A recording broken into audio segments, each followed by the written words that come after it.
Kurt Bardella, NewsNation contributor and Democratic strategist, and also Mark Lauder, Chief Communications Officer for the America First Policy Institute. Gentlemen, this is an interesting story. I saw it last night. So, Kurt, I'll start with you. Separation between church and state, is this a violation? Yes or no? Yeah, I don't think that we need to be using our schools to indoctrinate students and children into some sort of right-wing religious cult fantasy here. At the end of the day, it's parents' job to set the moral direction for our kids. It's our parents' job to decide how they want to introduce them to religion, organized or not.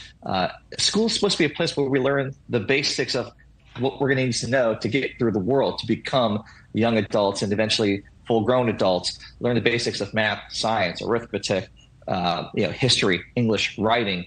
I have no problem with obviously having teachings that include things about the Bible. The Bible is an important, at the very least, literary work that has defined much of human history. But I don't think that we need to be erecting mandated, state-controlled monuments to religion. That's not what school is supposed to be. Okay, Mark, your response, because if you look at this is a quote from Matt Krause, who's a counsel at First Liberty Institute, and he says, in part, putting this historic document on schoolhouse walls is a great way to remind students of the foundations of American and Louisiana law. So I didn't see him necessarily reference anything biblical. No, and I mean, there's no question that America has a Judeo-Christian foundation. And what many on the left want is a freedom from religion, not a freedom of religion. And when you look at these 10 commandments, I mean, thou shalt not kill, thou shalt honor thy mother and father, don't kill, steal. Those are good moral teachings, regardless of your religious backdrop. And so having children see that every day, I don't see that that's a problem. You're going to have to make sure that you make space available if other religious groups want to put also materials up there. I think that's probably what the court would find. Eventually, it's going to end up with the Supreme Court. But look, I think we need to get back to some good moral teaching, because when you see what's going on in society these days, there's not a lot of it out there. All right. Kurt, I might be teeing you up here, but I'm just hypothetically, let's say I'm a parent. And I'm sitting here thinking to myself, there's a lot of other things that we can be talking about. We could be talking about what the curriculum is, what our education system is like, and instead we're bickering over a plaque.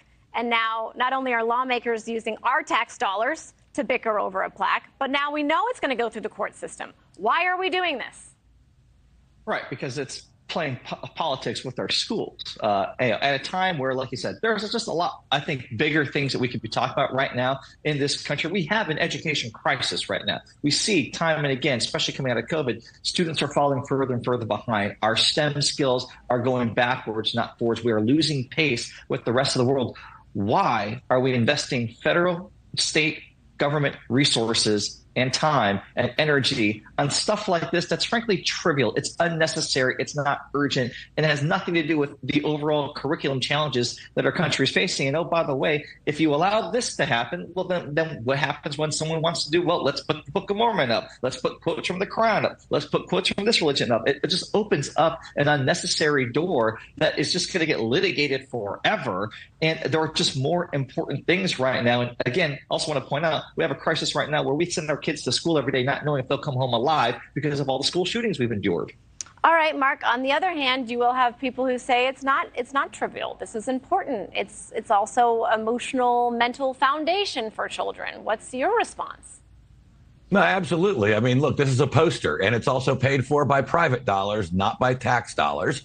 And so they're not using tax dollars for this. They'll get donations. But this is just basically establishing a good moral history of our country's founding, where we are, and probably some pretty good rules for life in general, regardless of your religion. And I think that's what schools should be doing. And, and for those on the left who are complaining about the 10 Commandments, yet they have no problem forcing DEI and other racial nonsense down our throats and putting that into the curriculum. And yet they don't want it when we have basically the foundation of our country being put on display as well. Well, listen, I knew you two could get spicy, Kurt Bardella and Mark Lauder. I appreciate that. Listen, you both brought up points that we're hearing from both sides, so I'm grateful that you joined us. Mark is a good man, I'll say that. You both are great. So is Kurt. Thank you, guys.